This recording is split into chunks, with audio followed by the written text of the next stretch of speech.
Hello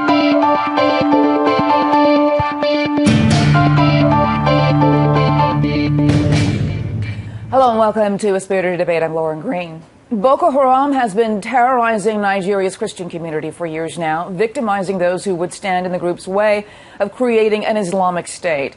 Christian Solidarity International is on the ground in Nigeria, working with victims to give them support they need. Frank Mayok is the program manager of Nigeria's projects and joins me now to explain the religious tensions smoldering in this region. Welcome. Thank you so much.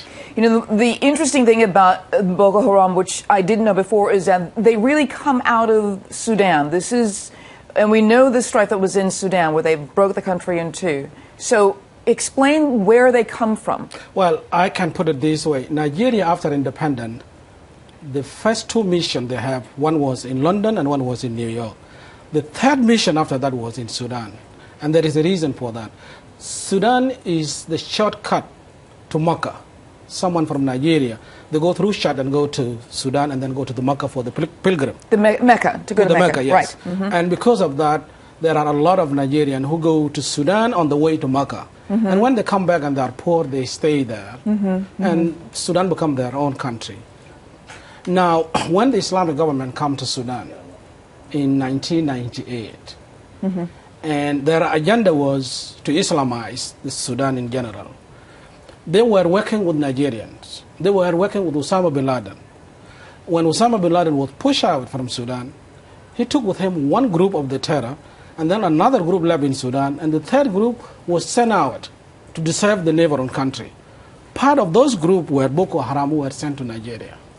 And the idea is Sudan believed that the people who are ruling Nigeria now are not extremely enough, like the way it used to be.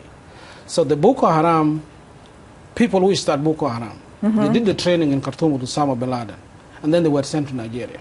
So there's all Al-Qaeda ties. It's all Al-Qaeda. Boko Haram is the Taliban of Nigeria. That is the way I can put it. Who are these people that become members of Boko Haram? Who are they? Are they disenfranchised? Or are they educated? Or are they unemployed? Who are they? These are coming from the two tribes in Nigeria, Fulani and Hausa tribe. Those are Muslim. And you can see in Nigeria, bordering to Chad, there is a state called Borno. Those people, it's easy for them to cross to Chad and go to Sudan and go to the Mecca. And when they come back, in 1998, the Sudan government opened up the scholarship for the young Nigerian to go for education. But those people were sent to the training camp to be terror. So they are the young Nigerian who are educated, who go to Sudan, and they pretend they are going for a scholarship, and they were trained there and then sent back to Nigeria. And these are the Boko Haram? And those are the Boko Haram members.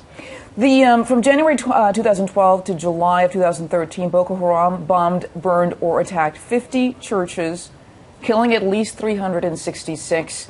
Why are they going after Christians? They believe that they should be the one to rule the Nigeria, especially when Goodluck Johnson, the president, who is the president of Nigeria currently, is a Christian from the south.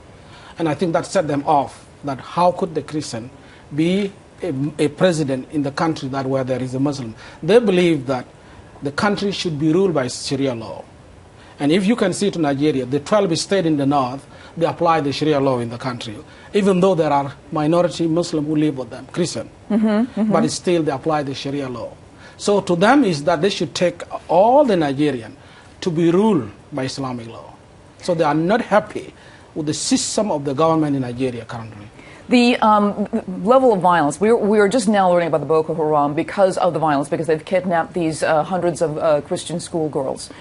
What motivates them to do that particularly? Because they've been burning churches and burning and killing people. What motivated them to kidnap these girls?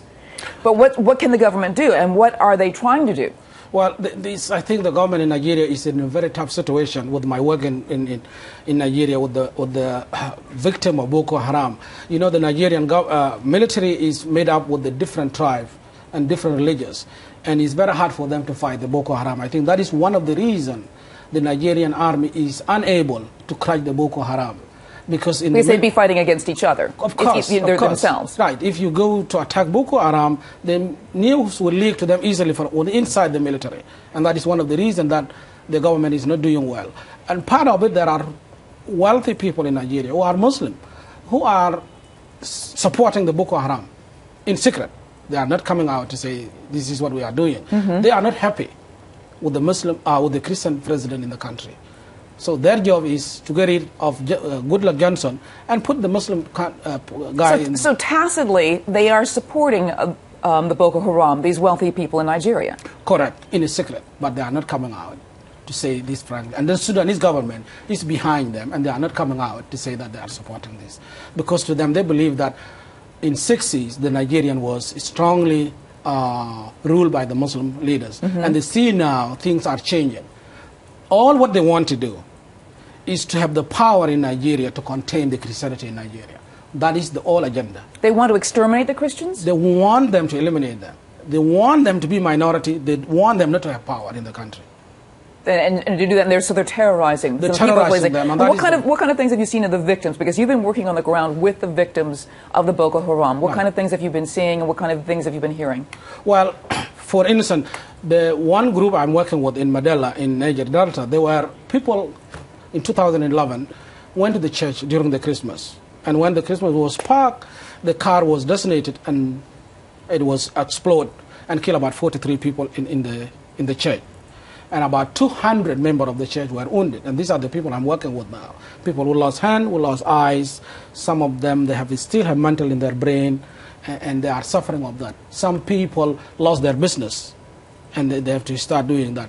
What I'm seeing from the people now coming from the other side of Enugu, the Christians are running away from the north because they target their business, because Christians are very business-minded in Nigeria. And what Boko Haram is doing is going after their businesses and bomb them and destroy them.